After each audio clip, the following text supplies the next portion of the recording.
एक आंबा मी इथे या गर काढून घेतलेला आहे, तर इथे मी पातेल्यामध्ये हा टाकून घेतलेला आहे. इथे आपल्याला आता ब्लेंडर फिरवायचा आहे.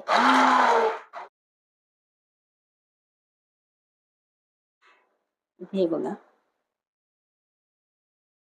एकदम घट्ट थोडंसं कलर आपला इथं ताकाचा चेंज झालेला आहे आंब्यामुळे, आणि चवीला हे एक नंबर लागतं. फ्लेवरचं ताक नक्की करून बघा.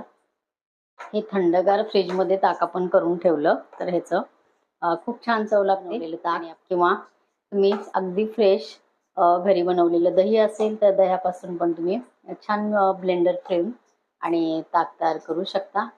हे बघा इथे छान तयार झालेलं आहे. ज्या मँगो टाकून आपण इन्स्टंट मँगो फ्लेवर ताक इथे बनवून एन्जॉय करू शकतो.